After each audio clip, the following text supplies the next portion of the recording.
Aribulele, Amaruri. Aribule, Amaruri. Aribulele, Amaruri.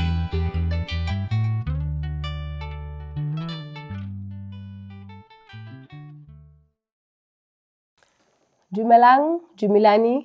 Hello, and a warm welcome to our guest. I am your host, Sharon Mokokwane.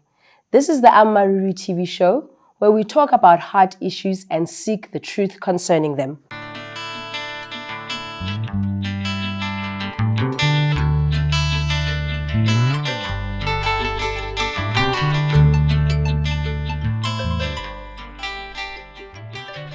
Today on the Amaruri TV show, we will be talking about step-parent abuse. It is commonly known that there is a high incidence of different forms of child abuse and mistreatment by step-parents than by biological parents. Studies show that humans are likely to preserve their own, but may harm children who are not theirs. Individuals are predisposed to take measures to guarantee their family lineage. Based on this, stepchildren are more likely to be abused by parents instead of biological children. On the show today, we want to discuss the sad reality, and we hope to encourage viewers to see the importance of protecting children and providing good guardianship. Here in studio with me today, I have two ladies who I'm going to ask to introduce themselves.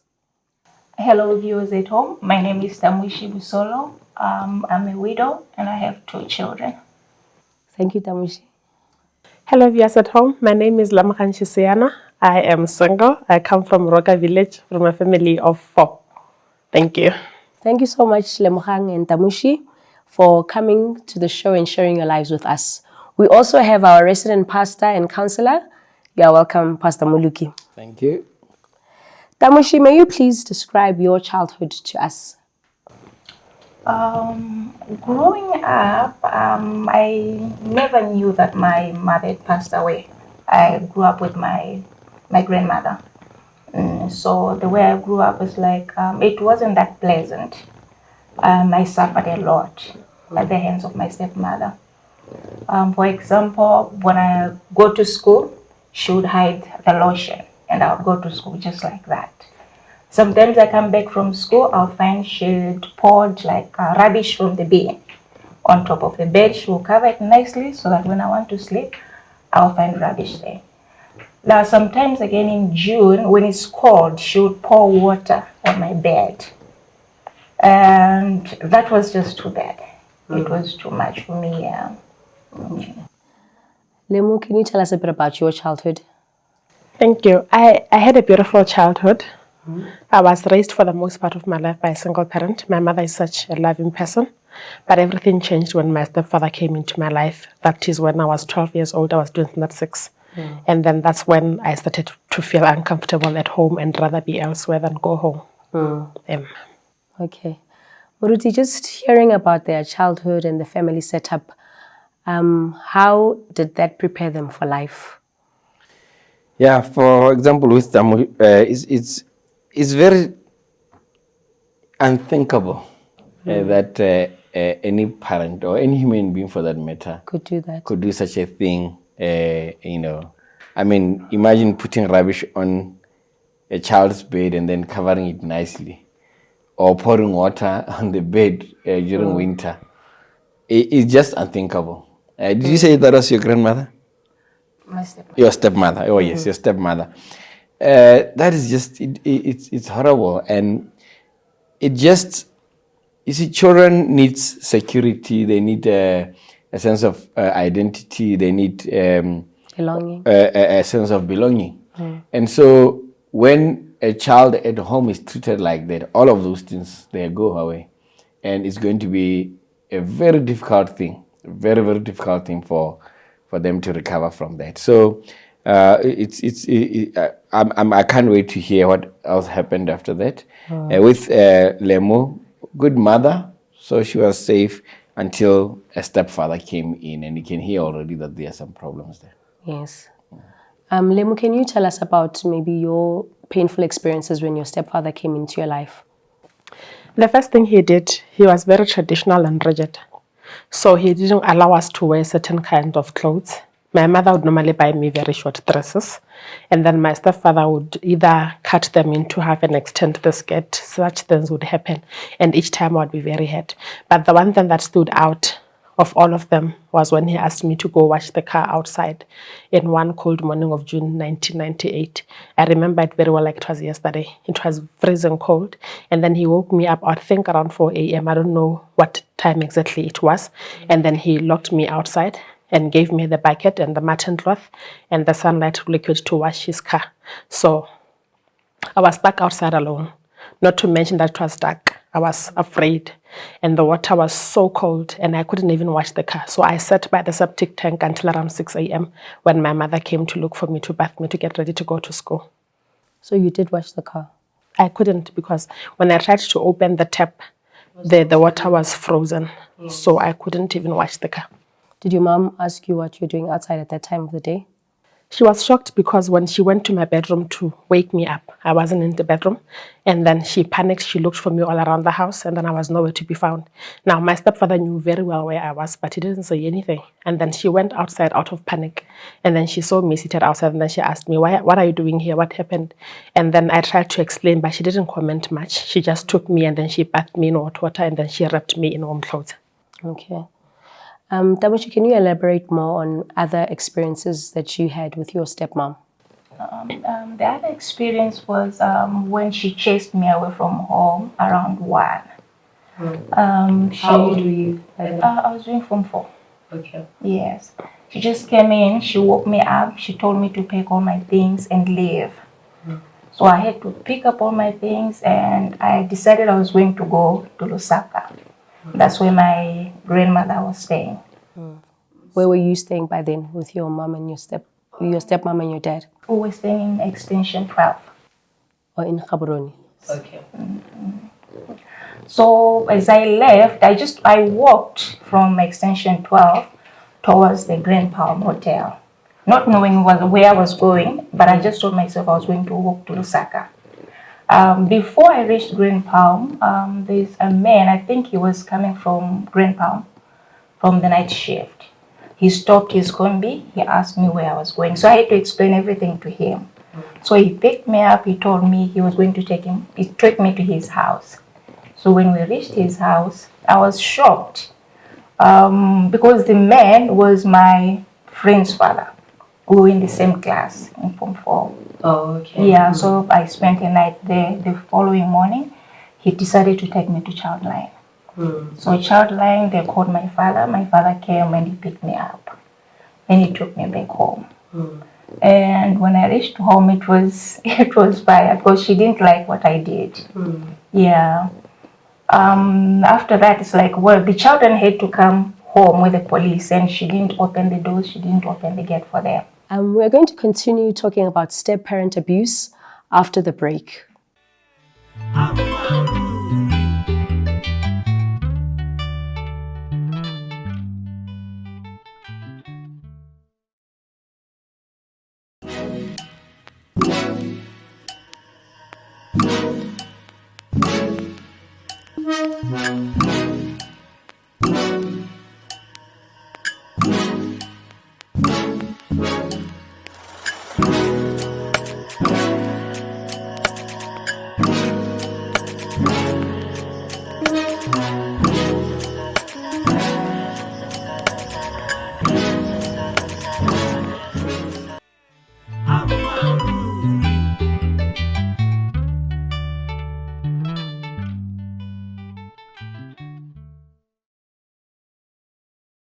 Welcome back to the show.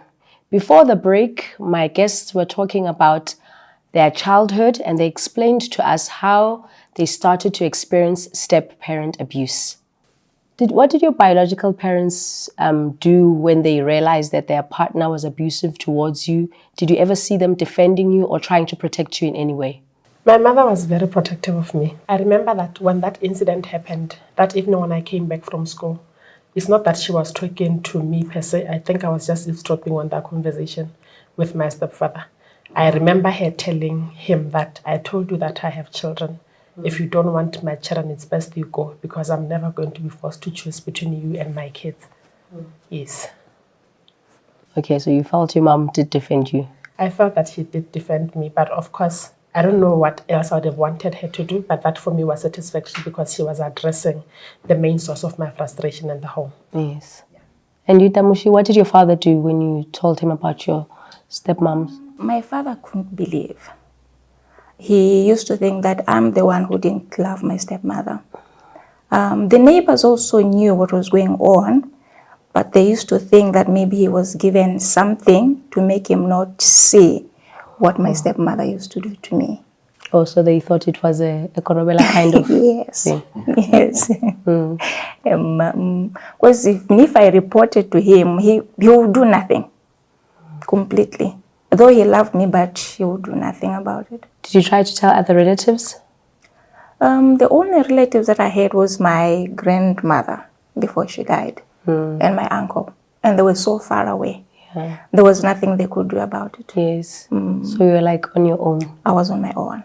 Sure. Um, Muruti, how does a biological parent leave their partner to abuse their own child? Many times people are very desperate for love, to be loved, to belong.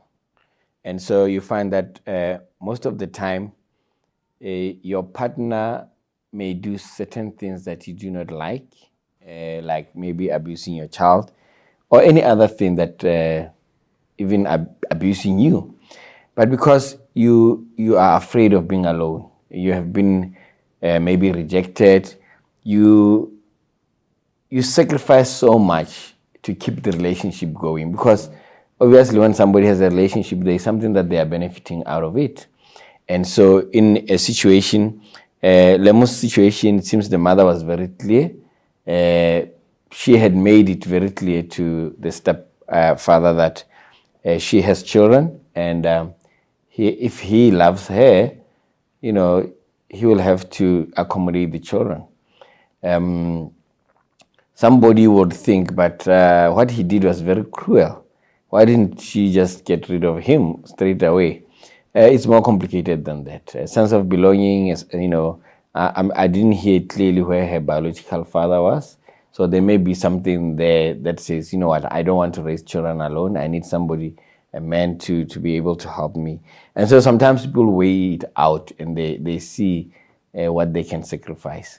In her case, for the father not to see is a little bit suspicious, like the neighbors were thinking that, but sometimes love just makes us blind. You love this person so much that you fail to see actually what they are doing. As a counselor, I meet a lot of cases where the step-parent is abusing the child. And in many of the cases, the child feels like their biological parent did not do anything. And most of the time, the child's view is a little bit distorted because they don't know what goes behind, the scenes when they are not there, concerning them. Most responsible parents will not want to show that they are fighting for them in front of their partner, for their children in front of their partners. So there are many issues that are behind there, but mostly it's the fear of losing your partner. And in our country, in our culture, children must hold their elders in honorary, reverence. Yes. Did you find that easy? Were you able to respect this person? It was very difficult for me because there were times when I'd greet him and he would not respond. Like would just be walking around the house without talking to each other. It became worse to an extent that I had to avoid him by all means possible. Whenever I would hear the gate opening, I'll just go to my bedroom right away and stay there until I know for sure that he's asleep. Otherwise, I would not get up. If anything, I would pretend to be fast asleep. And you, Tamushi, were you expected to show her a lot of respect, and were you able to do that? Yeah, I did respect her. I did whatever she wanted me to do. But then I used to wonder, I'll cook for her, I'll wash her clothes, I'll iron. But why was she hating me so much? Yes. Muruti, how does this place our children at risk, this cultural thing of, extreme honor and respect to elders? The Bible says children must honor their parents. So it's the right thing to do. But also parents should not the word is exacerbate or exasperate a child, or anger the children. Yes, or do not provoke provoke them. the children. Yes. So there's a responsibility both ways. And unfortunately, when the family unit fails, when when the parents fail to protect the child, it becomes very difficult to want to apply certain rules to the children and not apply it to the parents. So nowadays we have Childline, where, I mean, in her case, she says she was taken there by another parent, where children can be heard. In our schools, they are taught about Childline. But still, even with that knowledge, usually abusive parents instill a lot of fear on the child. And so they are even afraid. They really feel like prisoners in their homes. So the reverence, the respect is good. The reverence and the fear is the bad part, and that can really work against our children. Yes. Lemu, when were you at liberty to tell a relative or anyone close to you about what was happening? In fact, I never told anyone. When my stepfather came around that time, my sister was no longer staying at home, my elder sister. She was studying at the University of Botswana, so she came home for a vacation, and then she picked some things which were rather abnormal according to her assessment. And then at one point she retaliated. I don't remember what had happened, but then I remember her screaming and telling my stepfather that I hate you, I want you to leave, I hate you. But I remember very well that he had done something that hurt me. So, and then after that, that's when my sister asked me, and then I told her some of the things that were happening in her absence. But I had never discussed them with my mother or with any other relative. Yes. Okay, we are going to pause right there. And after the break, we are going to talk about how they sought help and how did they heal from the situation.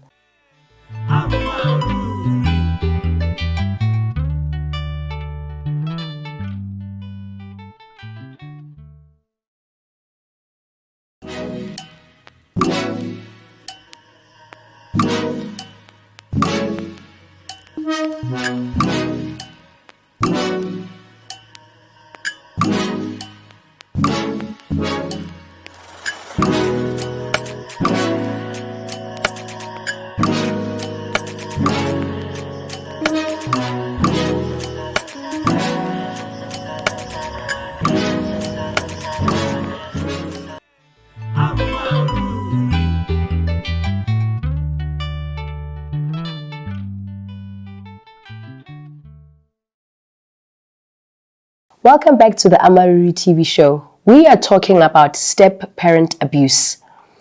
Damoshi, in this situation that you were in, you know, the abuse, you know, the horrible stepmom, when did it seem like you'd find a break in life? I had a break in life when my father passed away. In fact, I knew about his passing after a week. I had no idea he had died. Because we just fetched from Gaborone to Malawi. When we reached there, that's why I just heard people crying, and I didn't know what was going on. So when I entered the house, that's when they told me that your father passed away. Did he pass away in Botswana or? No, in Malawi. Okay. Yes. So when we were there, after the funeral, we were supposed to decide where we wanted to stay. So I told them I wanted to go back to Lusaka to my grandmother. So when she heard about that, she decided to take my passport, my clothes, my permits, so that I won't go anywhere. She told me to go and stay with her mother, her biological mother. In Malawi? No, in Zambia. Okay. At her home village. And I was expected to look for a job. And by then, I didn't have any clothes. She just left me with a night dress and shoes. That's all. So the following morning, I decided to go and look for a job. When I entered the office, the lady looked at me and she was so shocked. She was asking me, "You're looking for a job and you're wearing like that?" And I said, "Yes." Then she told me to explain what happened. So I told her everything that happened. And then she asked me if I wanted to come back here. I told her I wanted to come back, but I didn't have money, I didn't have clothes, I didn't have a passport. So she said I shouldn't worry. She told me that I should come and see her the following morning, the way I was. So she paid for a bus from the village where we were to Chipata. Chipata is just like Francistown. When we were there, she paid for for the guest house where I slept. The following morning, she paid for. I was with her when I was in Chipata. She paid for a bus for me to Lusaka, like Gaborone, no, Francistown, Gaborone. When I reached Lusaka, she remained in Chipata. In fact, I was in Lusaka. She gave me the money to travel from Chipata to Lusaka. Then she told her friend to help me look for my grandmother, because I had left my grandmother 13 years back. I didn't see her for 13 years. Yeah, so we started searching for the house. Fortunately, we found it. Well, I found my uncle there, but my grandmother wasn't there. She had moved to the village. So when they called her to come and see me, she came and she wanted me to stay there, but I said I couldn't. I didn't want to be a burden. So what happened is I didn't stay in Lusaka. The same lady in Chipata, she had given me the Zim dollars for me to travel from Lusaka to Zimbabwe. Then she gave me pullers again to travel from Zimbabwe to Gaborone. And all those traveling that I was doing, I didn't have a passport. I didn't have permits. So when I reached at the Botswana's border, and those guys are very tough, I don't know why they allowed me in without a passport, without a permit. But what they told me is make sure when you reach Gaborone, you apply for a passport, you apply for a permit. That's how I ended up here in Gaborone. Oh, okay. Yeah. Sure. Lemu, and for you, how did your healing process start? My healing process started when I had to go through counseling. How did you decide to go to counseling? Okay. At one point, Mruti was preaching at church. He was talking about purpose and how people are afraid of getting close to God because they're afraid of what God might ask them to do. So I went and had a meeting with him after that service because those words were overwhelming for me. And then it turned out that he even said to me, "Where's your father?" Because clearly from what you are saying, I realized that there are father issues here. And then I told him that I had never met him at that time. And then that's when I started counseling. Then I had to deal with issues affecting my father's absence. And I also had to deal with the abuse that I went through with my stepfather. And the one thing that stood out for me was that I had to forgive him. It was difficult to forgive him, but I had to say it with my mouth that I forgive you for doing 1, 2, 3 to me. And I cried. There was a box of tissue there. I cried and he played music. But by the time the session was over, when I went home for the first time, I just slept like a baby. I felt like the weight had been lifted off my shoulders. It's amazing that right now I have a relationship with my stepfather. He can actually call me daughter. I can actually send him a message to say hello, fathers. But in the time past, I would never refer to anyone as a father because that image for me had been distorted. Yeah. And for you, Tamushi, how did your healing process start? My healing process started when I met Muruti. He taught me about forgiveness. I don't know if he still remembers, but I still remember. He told me to get rid of bitterness because it causes the knots in the soul. It was hard for me to forgive my stepmother and the children, but I ended up forgiving them. And it's so amazing. After that forgiveness, all of a sudden, they just called me. I don't know where they got my number from, Malawi. They called me and they told me, you know that you are our sister. It was a shock to me. So these are your half brother, your half siblings. Brothers and sisters, yeah. Oh, okay. And how long did the process take you? It didn't take long because I just thank God for the LTS lessons. I used to attend the LTS. Yeah, so that helped me too much. Yes. And for you, Lemu, how long was your healing process? I did 4 sessions and I was fine. Oh, okay. All right. Well, is this healing, is it possible for everyone? It is possible for everyone if they are willing to let go, to forgive. You see, when you have unforgiveness in your heart, you are a prisoner. You are a prisoner to the one that you have unforgiveness towards. They control your life. They are the ones who, let's say, for example, somebody hurt you 10 years ago. You had a friend who you shared everything with, and you had a boyfriend. And, you used to tell them what was happening in the relationship. and then you realize that that friend of yours has stolen your boyfriend, and they go, you will be hurt a lot, and then maybe you may move on. After 2 years, you find another one. 10 years later, when you are having coffee with your husband now, there is your friend. Those two guys, they are together. What happens to you? It's like a poison is released inside of you.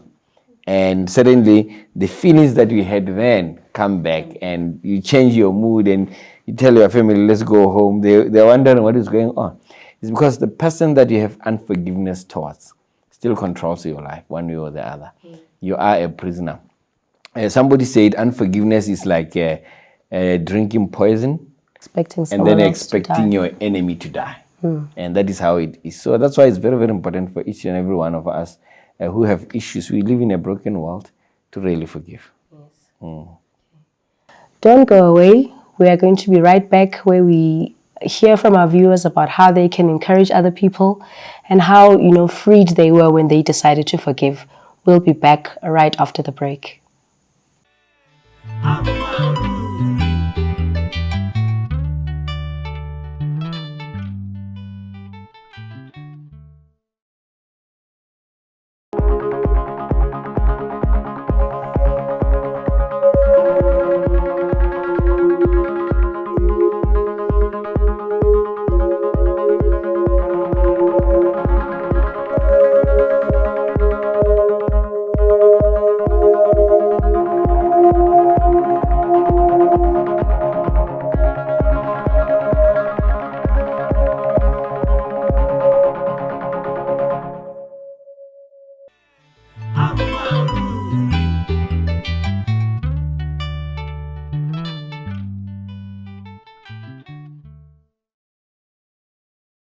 We are glad you are able to join us again after the break on the Amaruri TV show, where we are talking about step-parent abuse.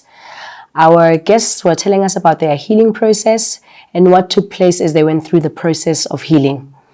Lemu, can you maybe tell us about, the relationship between you and your father? Because you spoke a lot about your biological father not being there. What did you learn through this process of healing? My biological father was never a part of my life. He was married to someone else, but apparently it's because my grandfather would not allow him to marry my mother because they believed so much in arranged marriages at the time. But that did not save me from the frustration that comes with not having your other parent. I still felt that he should have done something about our relationship because my grandfather died in 1995, but I met my biological father 2 weeks before I turned 30. And I must tell you the truth, I was indifferent when I met him. I was cold, and I didn't even know how to react to him calling me. He called to say, you are my daughter. And then I asked him if he knows the meaning of the word daughter, because I had never had that kind of relationship with an elderly man. And the whole thing really affected my relationships, even with other older men. Of course, there are men who just love you because of what they can get from you. But then I've also come to appreciate that in the church, there are men who can love you genuinely with no strings attached. I remember when I came to do my first year, my pastor from the assembly I was fellowshipping at assigned some older men to take care of me in Gaborone. But I honestly believe that I shut him out because I had issues of trust with men. I didn't want to get anywhere close to him. Every effort he made to make me comfortable at the university, I just pushed him away. Yeah. Anita Mushi, you mentioned your half-siblings getting in touch with you as you were going through the healing process. How did that happen? I don't really know how they managed to get my number. I'm sure they contacted someone here they knew to ask for my number. I just saw a message coming through from Malawi, and I was so shocked. But where did they get my number, and why have they been looking for me? And this happened as you were going through the healing process? Yes. But before that, they had been quiet? No, it was quiet. The time I decided to forgive them, that's when all that started to happen. Muruti, how does one explain that? Yeah. You see, sometimes we fail to understand that human beings are more than just the physical aspect of us. There's a real spiritual world out there that affects us one way or the other. when you have unforgiveness and you have shut people out, it's almost like the channel between you and them is totally cut off. It's like when you have not paid the full bouquet. There are some channels that you don't Can't get. Yeah. So when you start forgiving, when you go through that process of forgiveness, those channels that have been closed up suddenly opens up. I have heard similar stories, many actually similar stories of people who, as they began to forgive those who have hurt them, suddenly the line of communication came, not from those who were forgiving, but from the others who were not even there. So there's a spiritual aspect to us that when we do things right, according to God's way, it opens up.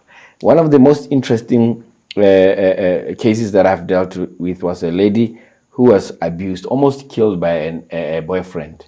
And years later, as I took her through counseling, I remember she cried so much as she was forgiving that guy. Actually, that guy took her to the bush to kill her. And then I think God just protected her because he started crying and was remorseful.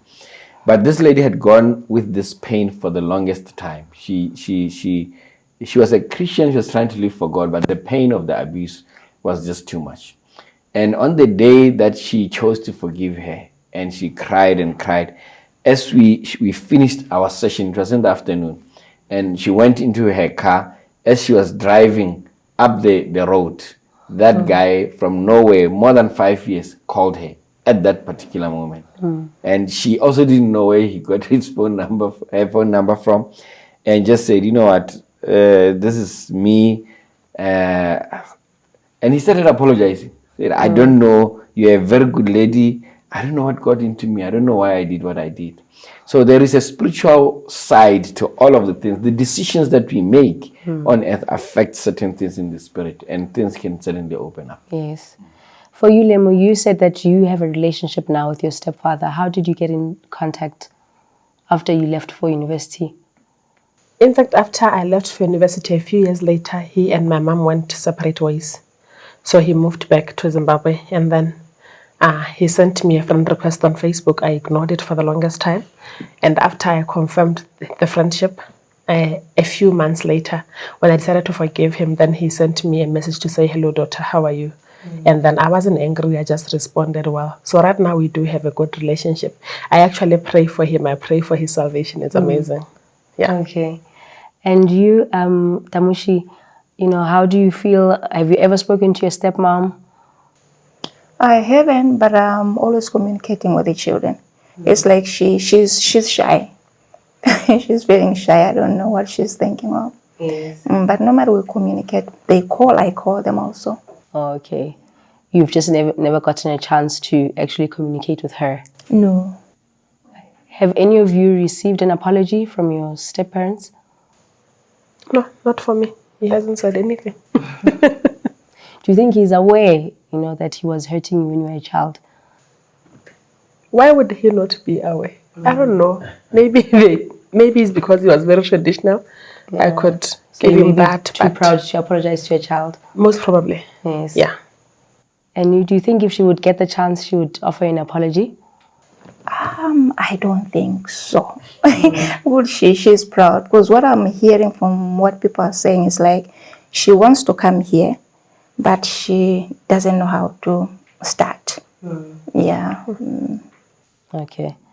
So, Muruti, when people forgive other people, does that mean there must be reconciliation? Not necessarily. Reconciliation is good, it's encouraged. Actually, the Bible says, as far as it's possible with you, live at peace with all men. So God encourages reconciliation, good relations. But something that is very clear is that God demands that we forgive everyone. And forgiveness doesn't need that other person to have apologized. Actually, true forgiveness is accepting an apology that was never made. It's a decision that you make in your heart. I choose to forgive my stepfather for abusing me this way. You speak it with your mouth, and with God that is fine. You see, because God respects our free will, when we speak forgiveness, He releases His angels to come and heal our hearts from the pains that were caused. Once you are healed, maybe you can make an attempt to go to the person that wronged you and you say, you know what, when you did 1, 2, 3, 4, you really hurt me, but I want you to know that I have forgiven you. And now how they respond will determine whether the reconciliation can work or not.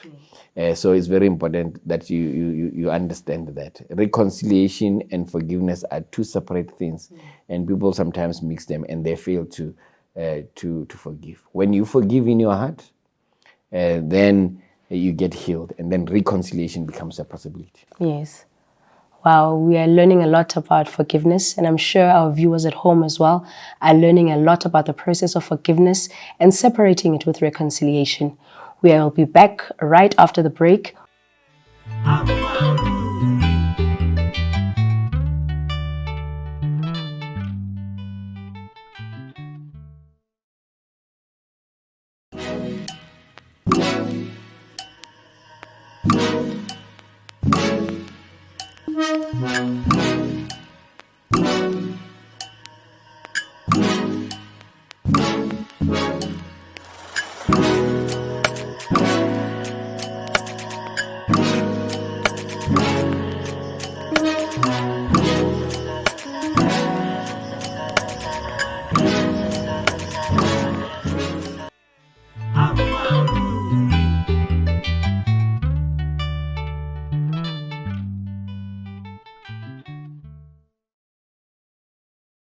Welcome back to the Amaruri TV show. We are talking about step-parent abuse. We spoke so much before the break about the process of healing and how you've had to forgive and how it just opened so many doors and even spiritual channels where people were calling you, people that you hadn't talked to for a long time. Where are you now in life after you've gone through that process and have made peace with the people that once hurt you? I would actually say that I'm at the most exciting phase of my life because I don't have any grudges, I don't have any anger towards any person. I have a good relationship with both my biological father and my stepfather. I've actually managed to link up with my other siblings from my biological father. We can actually chat. They've put me in the family WhatsApp group, which is something that is actually exciting. I'm very content. I'm healed. I have healthier relationships now. I trust people easily, but of course I'm not naive, and I'm excited about the future. Okay. And you, Tamushi, where are you now in life? I managed to apply for a passport and the permits. And in fact, I had applied also for citizenship, which was granted to me. Oh. Yes. I got married afterwards. I had 2 children, the twins. Unfortunately, my husband passed away when they were 6 months. But then still God was so good to us. He provided clothes for the children. People would just come along, bring clothes for the kids, or bring food. I found a job where my husband used to work. They decided to employ me. That's where I am today. Okay. All right. Muruti, the process of forgiveness, how can it, make a person's life better? I would say forgiveness is that bridge to the other side. It's a bridge to the promised land. Yeah. It's a tricky bridge. It's almost like a wobbly bridge that you have to go through scared. What am I doing? But when you get to the other side, you really find out that, wow, this risk that I took was really worth it. Because you see, when you forgive somebody, it's almost like somebody who owes you millions of dollars and doesn't pay it back to you. And you have to pay yourself back. You have to pay your money back to yourself. And that's a very tough thing. It's a terrible thing. It's a hard thing. So when you do forgive, you are letting go of that debt that somebody owes you. And the freedom of knowing that you are not owed, it's such an amazing feeling, And the thing is, because God has done it for us through the Lord Jesus Christ, we can also do it, especially from the Christian point of view. When we come to God and we ask Him to forgive us, He doesn't put us in a conference room and say, what about this one? What about that one? No. He actually just forgives us. 1 John chapter 1 verse 8 says, if we say we have no sin, we lie, and the truth is not in us.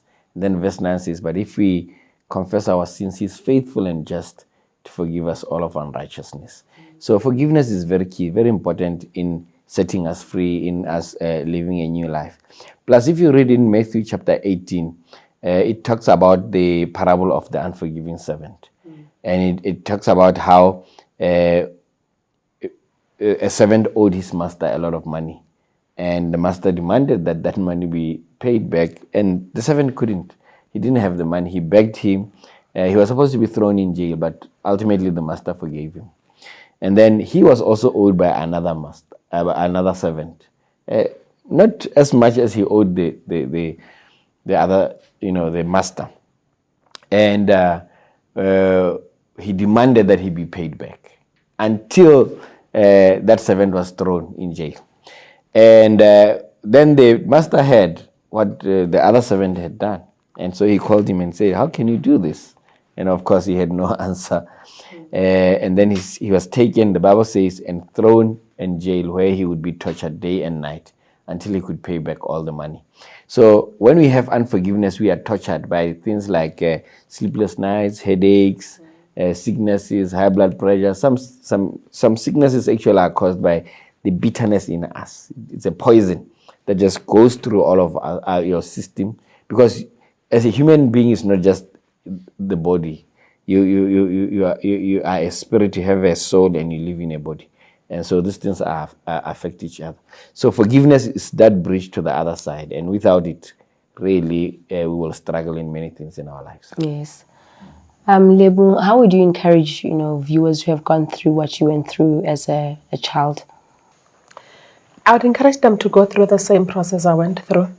I think for me, going through LTS, like my co-guest said earlier, it actually went a long way in helping me realize that I have no right to hold a grudge against anyone. Considering, just making reference to what Murti just said, I was supposed to forgive people because I had been forgiven a greater debt by God. So I'd encourage them to let go. And the most important thing is to seek help, because I've come to appreciate, as a trained psychotherapist, I used to counsel children who had gone through all sorts of abuse, especially orphaned and vulnerable children. And I had thought that through that training, I had managed to deal with my issues. But then I realized that I had not totally dealt with them because of the aspect of forgiveness, which was lacking. I used to apply the cognitive behavioral therapy and the psychodynamic, all sorts of theories, but then in all honesty, they don't work. The most important thing is to seek help from God. There's a spiritual dimension that comes with just letting go of the pain and then letting go of the anger and everything. You set yourself free, and by doing that, you just open channels that connect you with people that we never thought we'd be able to relate with at any point. Yes. Yeah. And Tamuchi, for you, how would you encourage someone who's gone through what you went through? I would encourage them to seek counseling. I would wish for them to at least attend LTS, so I don't know whether they have it in their areas or not. They're on YouTube. Yeah, oh, okay. Yeah, but I think forgiveness is the only medicine. Yes, because it will set you free, indeed. Yes. They've been talking a lot about LTS, Muruti. What is LTS? It's a life training school. When I went to Bible school in Pretoria at Hatfield Christian Church, I was introduced to this program that is a character building program. It's a program about real life issues and changing your life. It's a character, and so it is there where we are taught about bitterness, the impact of it, and unforgiveness, the rejection. So it really worked for me. It changed my life, and so when I came back to Botswana, I used that as a basis of my counseling. And so LTS, we have lessons every Wednesday at church, where we teach in depth about some of the things that we talk about here. Yes. Wow. Thank you so much to our guests. Thank you, Pastor Muluki, for being with us. You have been watching the Amaruri TV show, where we talked about step-parent abuse. We have learned a lot. We have learned that we should protect our children, that as their guardians, we should protect them. We should watch that they're not dealt with carelessly. And we have learned so much about forgiveness. And I believe that a lot of us can be set free from today's program. Join us again next time, same place, where on the Amaruri TV show, where we talk about truth and hot issues. Aribulele,